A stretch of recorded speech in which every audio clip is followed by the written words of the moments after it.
Suscríbete a nuestro canal Telecentro HN y activa las notificaciones.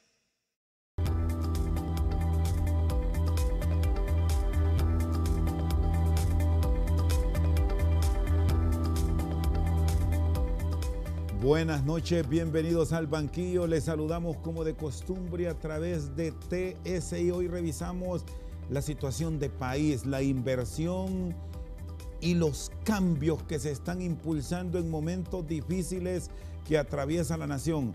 Doctora Juliet Handal de Castillo, expresidenta del Consejo Hondureño de la Empresa Privada. ¿Qué tal? Buenas noches. Bienvenida. Buenas noches. Muchas gracias por invitarme. ¿Cómo ve la situación de país, el sector privado, de lo que pasa ahora mismo? ¿Qué visión tiene? Una incertidumbre enorme. Estamos enfrentando una crisis bastante profunda y sobre todo en el tema económico. Alto desempleo.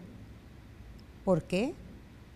Porque la economía se ha deprimido. Bueno, el mismo crecimiento económico que se refleja este año es menor respecto al año pasado en un punto. Se prevé que se va a crecer al 3.6%, lo cual tampoco es un crecimiento efectivo, sino que es el reflejo de ciertos sectores que son los únicos que crecen en el país, como son el sector financiero, el sector energético y el de telecomunicaciones, y eso lo dice el mismo Banco Central.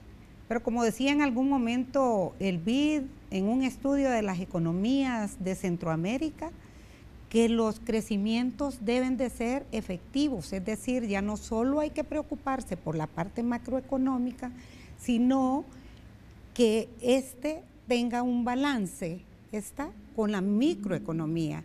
Y cuando los crecimientos no son efectivos, es decir, que no resuelven el tema de la parte social, el tema del empleo, de lo que vive la gente, no son crecimientos efectivos, pero que además crecimientos a niveles de 3, 3.6, 3.5,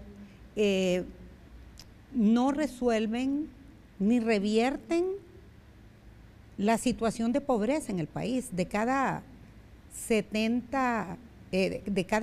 hondureños, 70 son pobres, y esto lo han reflejado los estudios.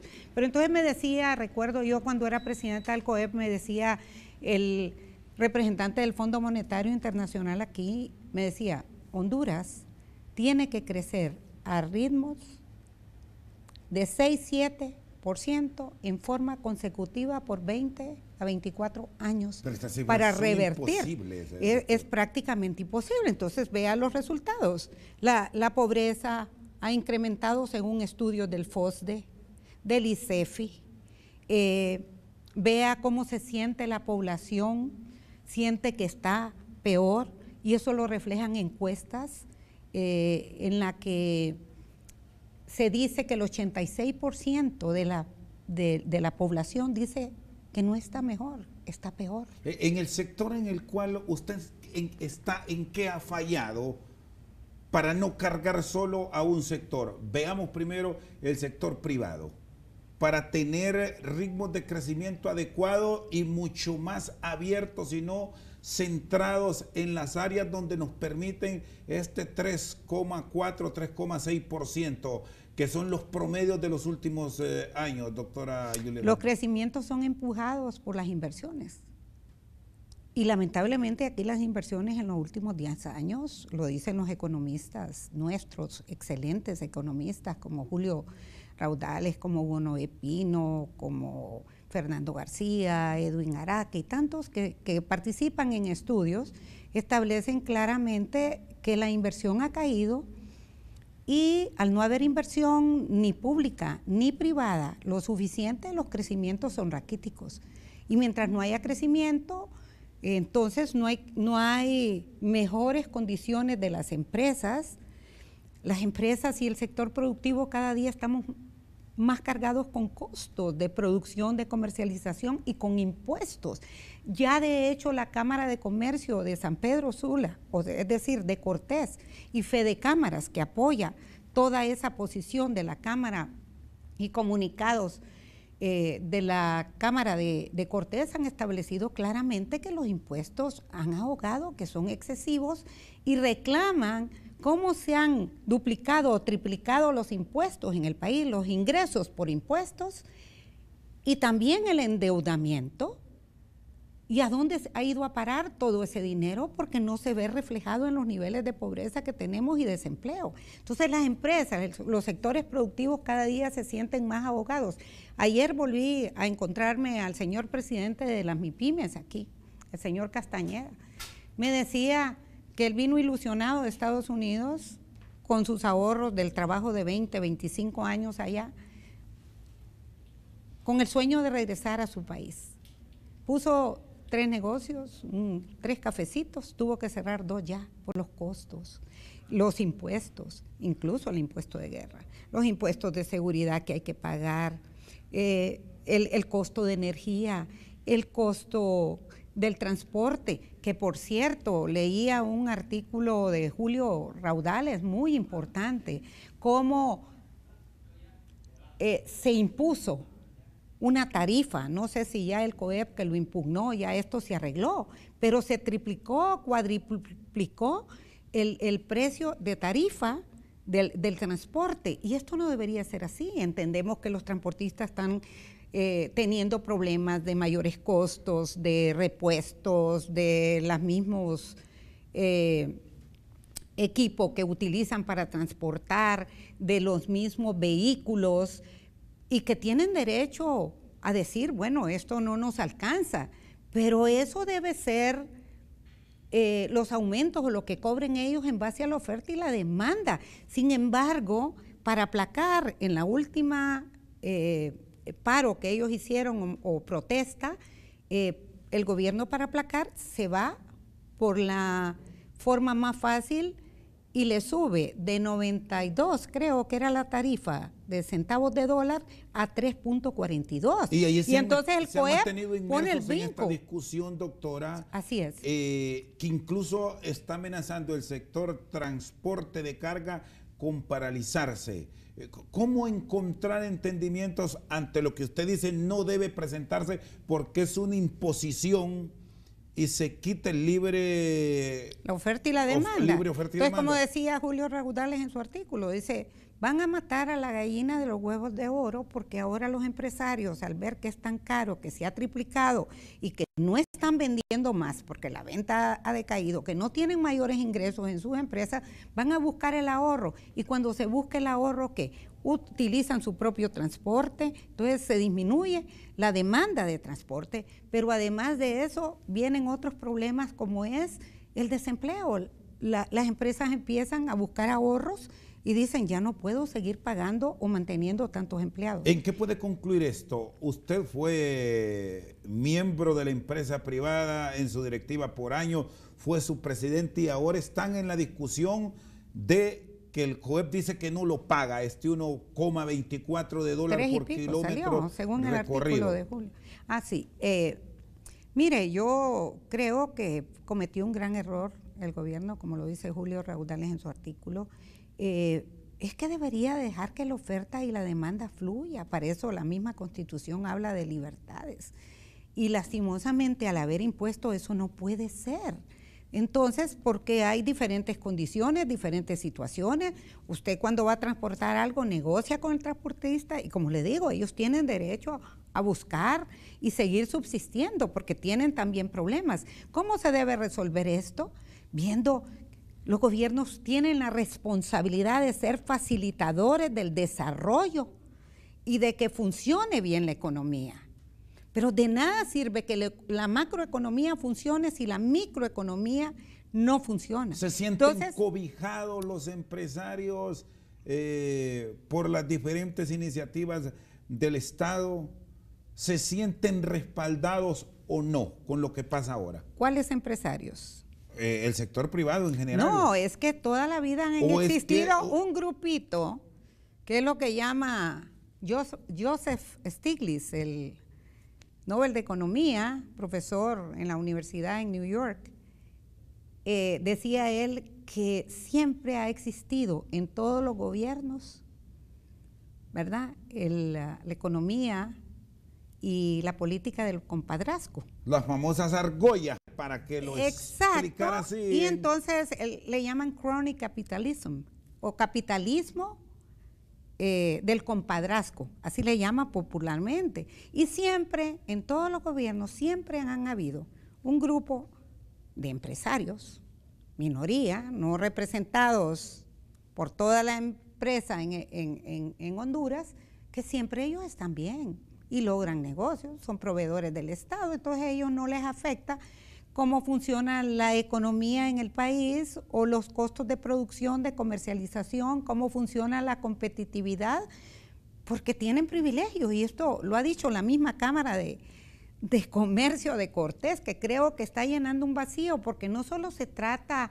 de crear conflictos, no, al contrario, se trata de señalar lo que no está bien y señalar que no pueden haber privilegios para unos pocos cuando la gran cantidad de empresarios y el sector productivo cada día busca cómo solucionar sus problemas para mantener sus empresas, pero además de eso también, cómo procurar seguir empleando gente y la gente que no tiene empleo o el que tiene empleo que cada día no le alcanza su sueldo porque cada día la inflación se lo come, el poder adquisitivo de los sueldos pierde poder, o sea, valga la redundancia, con lo que comprábamos la misma cantidad de sueldo que usted recibía el año pasado, no compra lo mismo que compraba este año. Y eso es porque los costos de todo van subiendo y eso va empujado también por una devaluación, sobre todo cuando tenemos productos de consumo que son importados. Esos en cada importación suben de precio. Entonces usted ve aquí a una población, la que se ve en ese lindo paisaje que tiene de la ciudad de Tegucigalpa, en esos cerros, cómo la gente lucha día a día para ver cómo lleva comida a su casa cada día. Un taxista que no es dueño de su unidad, porque hasta eso, aquí no hay facilidades como ellos lo han dicho, yo los he escuchado para ellos adquirir su unidad y poder trabajar. Muchos manejan una unidad que no es de ellos y que es de alguien que tiene 200 o 300 unidades. Y encima ellos sufren todo el día porque tienen que pagar impuesto de guerra. Y si no, vea la situación también de los transportistas que han perdido la vida, muchos de ellos, y la verdad que hay una situación bastante compleja. Entonces volvemos a lo mismo, los gobiernos deben de ser facilitadores y son los responsables del bienestar de la población. Y si son los responsables, entonces cada funcionario de gobierno debe tener el conocimiento y la capacidad para manejar bien esa institución pública que maneja. Pero ese es otro gran problema que tenemos en nuestro país.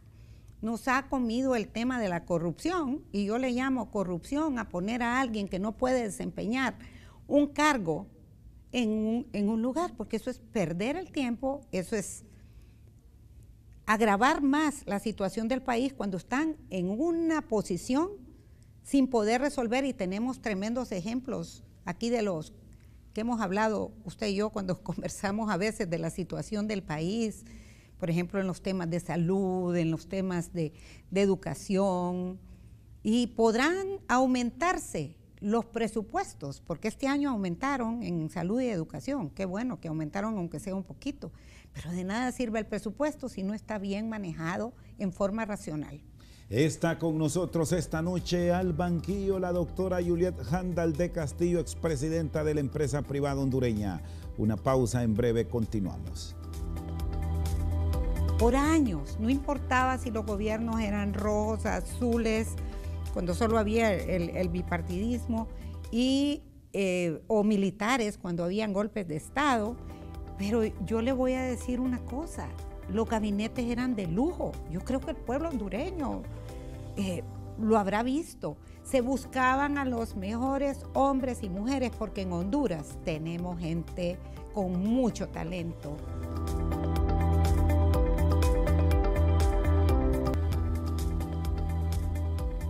Seguimos esta noche al banquillo con la doctora Juliet Handal de Castillo. Me habla de la existencia de grupos privilegiados.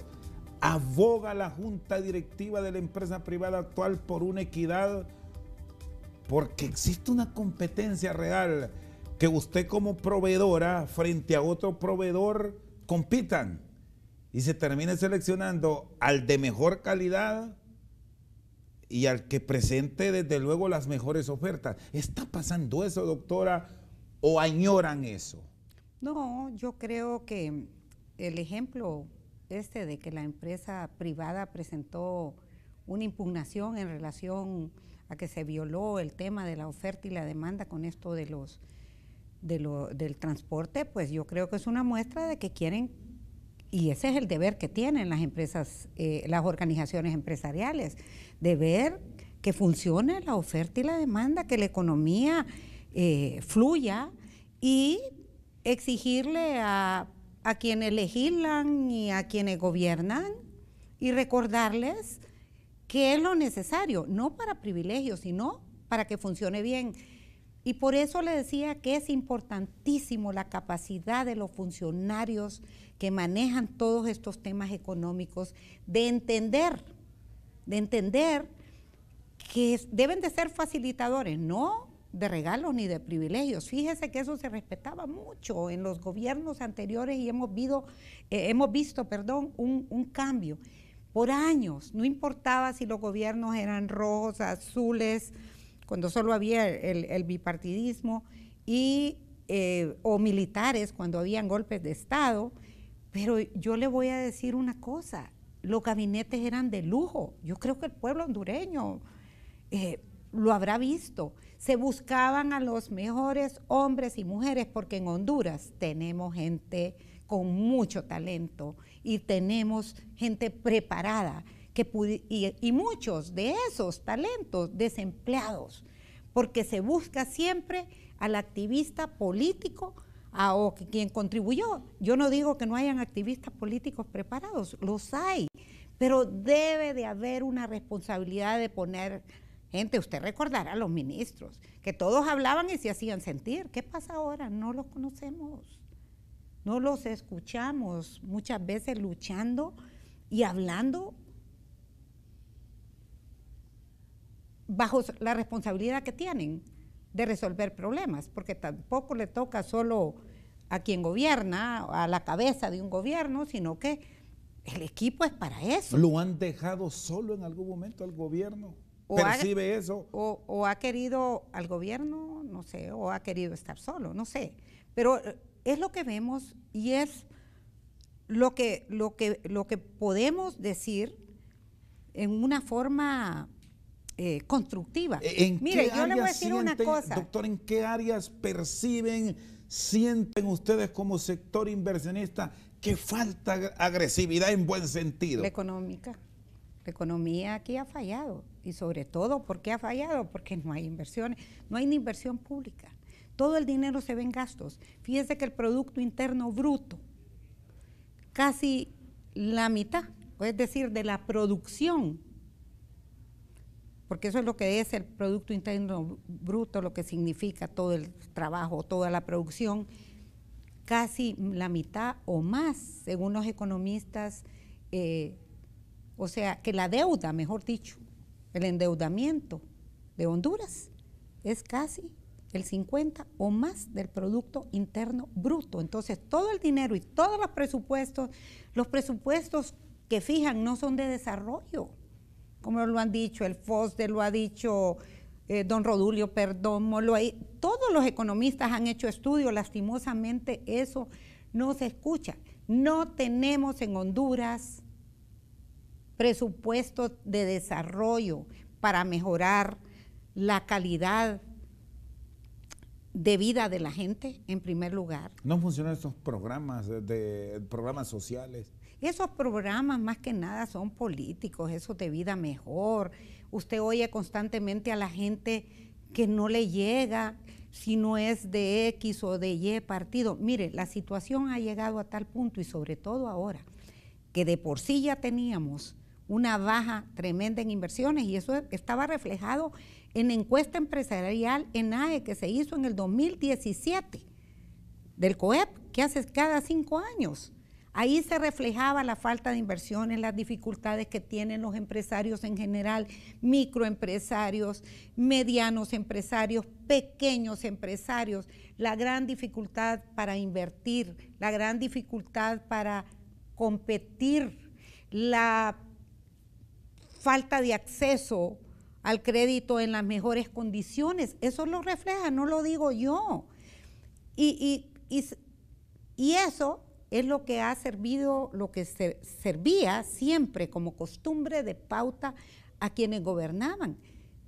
Ese reporte de ENAE 2017 no fue tomado en cuenta. Ahí hablaba de empresas sostenibles. Los cambios. Pero las empresas no han sido sostenibles, sus costos de producción, de comercialización cada día mayor. Ahí se establece claramente que la competitividad, no tenemos competitividad. Según el Foro Económico Mundial, aparecemos de los países menos competitivos. Son realidades que tenemos. Entonces, la parte económica de verdad no ha sido manejada, bien administrada. El país está muy mal administrado, no solo con presupuestos que no son de desarrollo, sino que también creo, no soy experta en eso, pero leo mucho los estudios que hacen los economistas y las críticas, el mismo Banco Mundial, el mismo BID.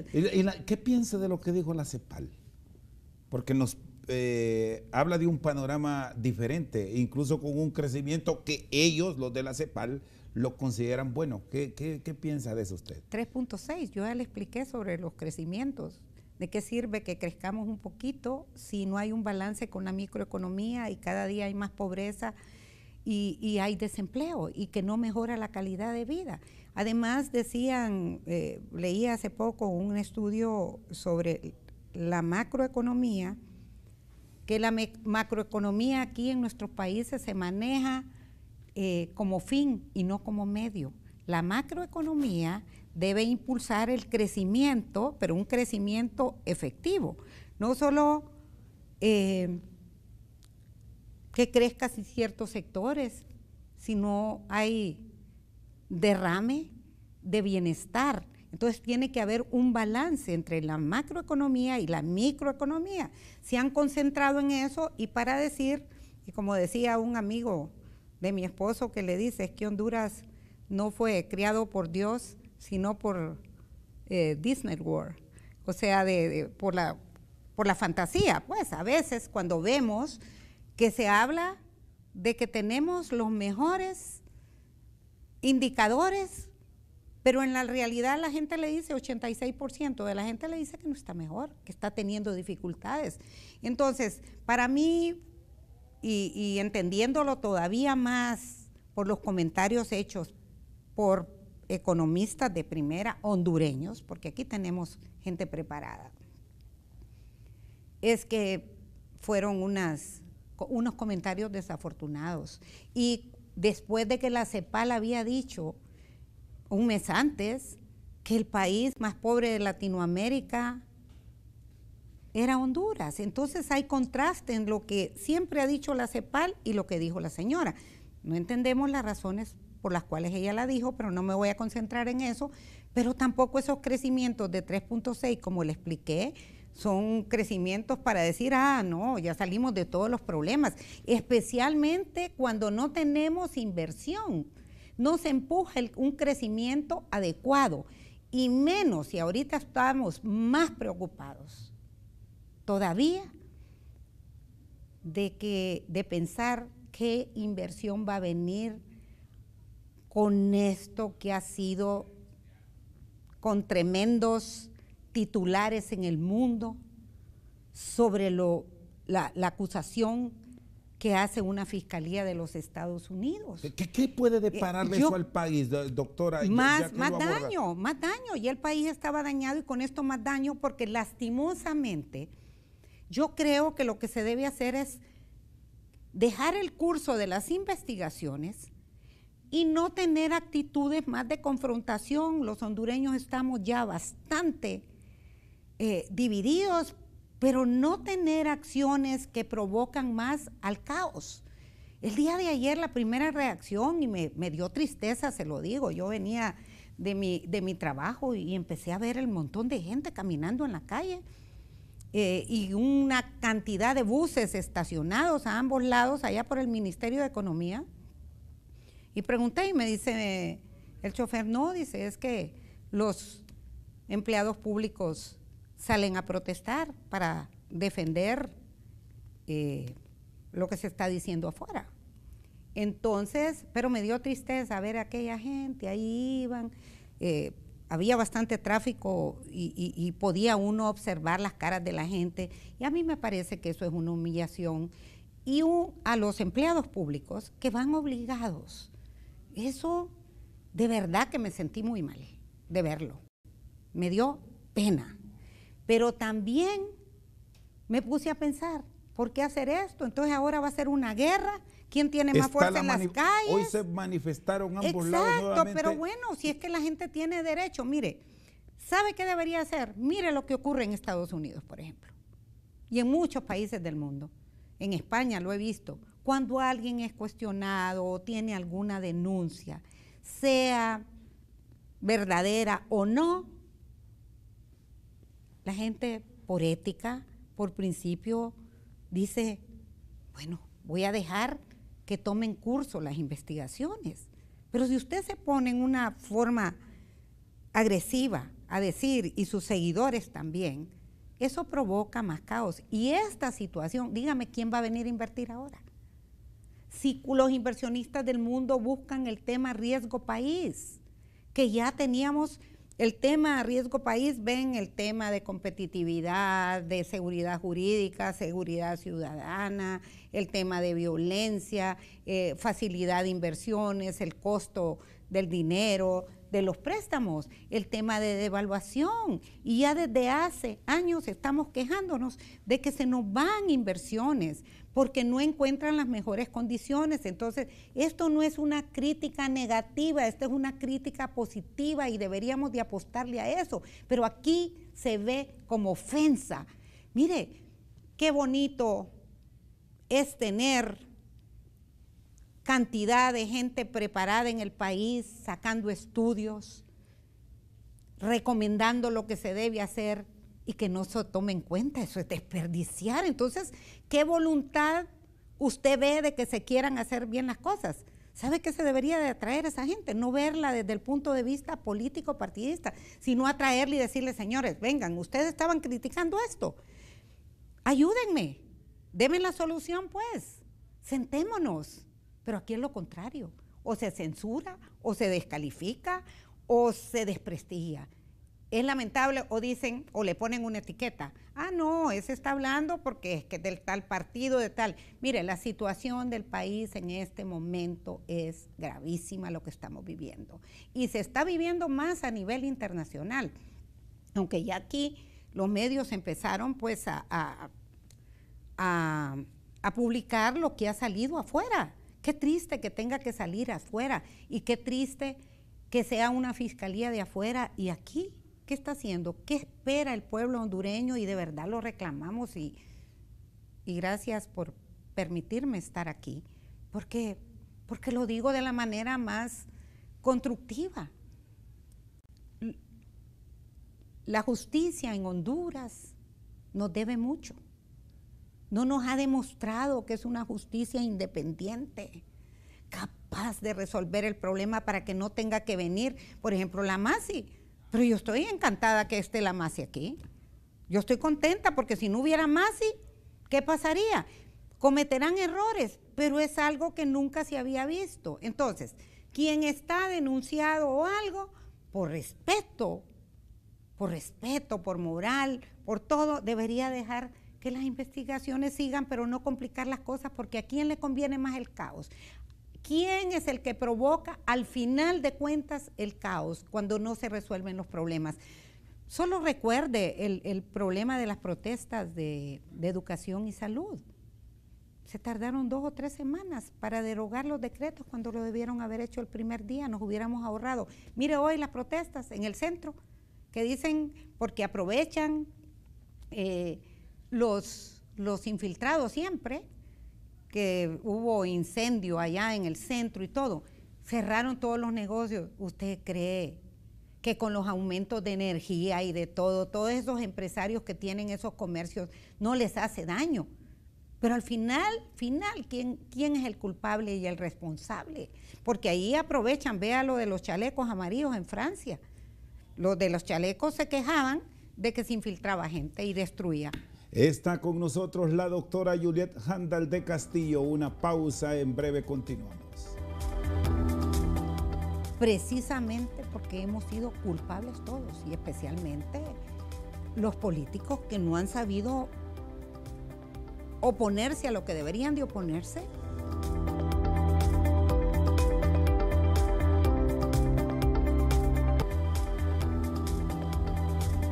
Sigue con nosotros la doctora Juliet Handal de Castillo. ¿Cómo encontrar un equilibrio perfecto en lo que está ocurriendo ahora? Porque hoy nuevamente hubo movilizaciones y se termina en el centro de la capital, y ya me lo señalaba, con un caos.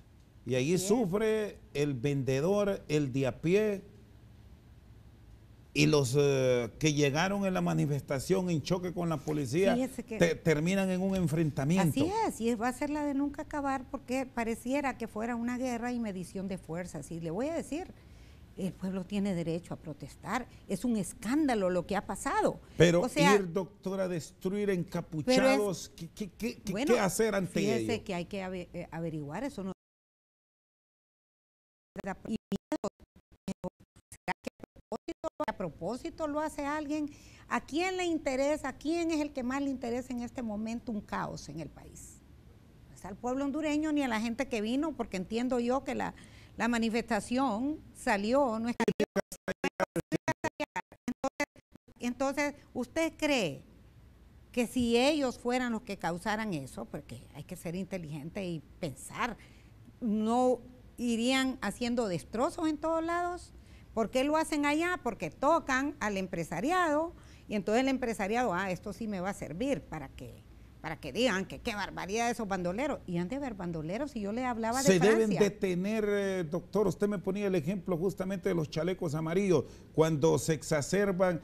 ¿Qué papel tomar por parte de la autoridad? Es investigar, tienen que investigar realmente si no son infiltrados, porque es bien difícil controlar eso. En todas partes del mundo se infiltran gente, unos a la bulla y otros a la cabulla, como dicen popularmente. Entonces, hay una situación, mire, no se lo he mencionado, pero la conferencia episcopal, usted recordará el comunicado, fue clarísimo y habla de la incapacidad de resolver los problemas estructurales en el país, la falta de capacidad para resolverlos. Ya que me menciona... y llama mucho ellos a que deberían de luchar y formar plataformas para que se logren las cosas en el país. Entonces, eso no es malo. Lo malo es cuando se infiltra o a propósito se está buscando un caos. Doctora, ya que me menciona la conferencia episcopal que se ha venido pronunciando la Iglesia Católica a través de comunicados, ¿qué sectores son los llamados ahora para buscar armonía? Porque si no, el país se nos puede ir. Bueno, yo creo que ellos hacían una recomendación clara y también señalaban los problemas que venían en la forma de gobernar. Creo que aquí ya no se respeta, y esto se ha deteriorado mucho, la libertad de expresión, ya no se respeta la manifestación aunque sea pacífica. ¿Hay sectores que nos generan intolerancia. confianza o no? ¿Tenemos sectores que nos generan confianza en el país o no? Le consulto esto. Mire, porque yo si le voy a vemos decir, los que los más líderes confianza políticos, tienen, los no. líderes políticos están confrontados. Mire, creo que la situación ha llegado a este punto precisamente porque hemos sido culpables todos, y especialmente los políticos que no han sabido oponerse a lo que deberían de oponerse según Mire, aquí todo el caos viene desde antes también del golpe para acá, pero más lo exacerbamos cuando se rompe la Constitución y se tiene y eso es público y claro por todos los expertos, cuando se hace una reelección ilegítima. Eso no es correcto. Pero ¿quiénes tuvimos más la culpa? Los que lo permitimos, y especialmente los partidos de oposición, que en su momento no hicieron lo que debieron hacer. Además, aquí no hay democracia en este país, y no hay democracia porque la ley electoral, a mí me da pena decirlo, pero hasta hace poco la conozco, y es absurda esa ley electoral, y entiendo, con pocas excepciones, que a los políticos y a los partidos no les interesa cambiarla por las negociaciones. Entonces, decía don Carlos Urbizo en un grupo cívico de la zona noroccidental, que dice él viene luchando con un grupo de 50 personas desde hace años para que haya democracia en el país. Pues dice, no hay democracia, y lo dice claramente por qué no hay, y señala los puntos principales de la ley electoral. Y usted ha visto así gran interés antes de las elecciones, a que hubieran cambios. Hace poco se está hablando, todo el mundo habla de ello, pero son reformas, como dicen, cosméticas, de pura mecánica electoral, que no van a resolver el problema de discroce. ¿Qué cambios profundos para hablar de una verdadera transformación debería incluir esta nueva ley que está próxima a discutirse a nivel del Congreso de la República? Debería, mire, nosotros hemos venido trabajando junto al grupo cívico, y muy pronto vamos a dar a conocer lo que creemos que debe resolverse y aprobarse lo más pronto posible, o por lo menos si hay voluntad política para que haya democracia. Mire, si no hay democracia en un país, no pueden haber inversiones, porque la democracia significa muchas cosas. Entonces, es imperativo, además de la democracia, que va muy relacionado, un verdadero Estado de Derecho. Aquí no vivimos en un Estado de Derecho. Aquí no se respetan la Constitución, las leyes se interpretan de la manera que más conviene, a veces a los intereses, en una manera descarada. No se respetan los fallos constitucionales, y esto lo digo con propiedad, porque nosotros, ustedes recordarán, ustedes apoyaron mucho y nos asistían como radio, cuando recogíamos del Hospital Escuela, que recogíamos firmas, recogimos más de 6,000 firmas en menos de 3 días, presentamos 4 amparos muy bien preparados sobre la obligación que tienen el Estado de que no se cobren los hospitales y que sea el servicio de calidad y gratuito. Y resulta que no ganamos esos 4 amparos, un año después, ¿verdad? Se tardaron en algo que estaba tan claro, pero bueno, qué bueno que la Sala de lo Constitucional emitió el fallo a favor y se sigue cobrando. Mire, caso omiso hicieron, luego nos fuimos a la Fiscalía, no se oye, ahí está. Y nosotros en un cuadro de Convergencia Ciudadana, que lo publicamos en la página, vamos poniendo desde hace cuánto se ganó el fallo, desde cuándo metimos los amparos. Ya pasaron más de 2 años. Entonces, puedo dar testimonio de que hay un irrespeto tremendo, que no hay un verdadero Estado de Derecho, y por lo tanto, entonces no hay justicia, y lo que hay es impunidad ante lo que sucede, ante los delitos. Está con nosotros esta noche al banquillo la doctora Juliet Handal de Castillo. Una pausa, en breve continuamos.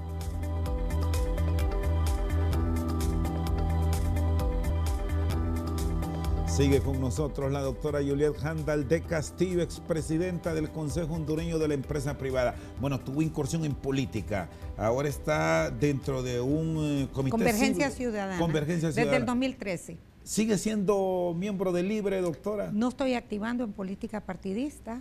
Desde las elecciones 2013 me he dedicado a mi empresa, pero también participamos en Ciudadanía Activa y yo creo que es importante hacerlo y todos los hondureños deberíamos de participar. Pero realmente. sí mantiene ese contacto con los ciudadanos que están involucrados en la política vernácula diaria. Paso realmente en mi empresa, pero sí me doy cuenta de lo que pasa en el país, soy inquieta y me preocupa muchísimo. Fue una buena experiencia el haber participado porque en ese momento era histórico, porque se rompe un bipartidismo, surge algo nuevo que yo lo vi como un frente amplio de la gente, no que habían sido activistas políticos toda la vida, sino pude ver gente que vio en ese momento a ese nuevo partido como un frente amplio y una esperanza para cambio de las cosas, pero en nuestro país. Pero bueno, después de eso y pasó lo que pasó en las elecciones, pues me he dedicado a la empresa y yo creo que la ciudadanía activa es importante. ¿Ha pensado en volver a postularse a un cargo de elección popular o ya es un pasado al cual no quiere retornar? Bueno, no puedo decir de esta agua no beberé, pero en algunos momentos he pensado que es importante participar porque a veces cuando hacemos ciudadanía activa no llegamos a lograr los objetivos que uno quisiera junto a cantidad de ciudadanos que también con los que trabajamos juntos. Sin embargo, creo que cualquiera que se involucre en política partidista debe tener la garantía de que su esfuerzo en ese campo político partidista debe rendir frutos, pero lamentablemente con leyes electorales que no garantizan la voluntad del pueblo, es bien difícil, ya hemos visto resultados clarísimos. Entonces yo creo que a eso hay que apostarle, hay que crear las condiciones para que haya de verdad equidad también en la política partidista, porque no la hay. Y de eso vamos a hablar nosotros porque hemos estado estudiando eso, no hay equidad, no hay oportunidades para los que quieren y son personas buenas, si no tienen el visto bueno de los caciques. ¿Sería en otra plataforma política de presentarse esta oportunidad o lo haría bajo la bandera de uno de los partidos ya existentes? No sé qué pasaría y como le digo, los partidos tienen sus agendas ya.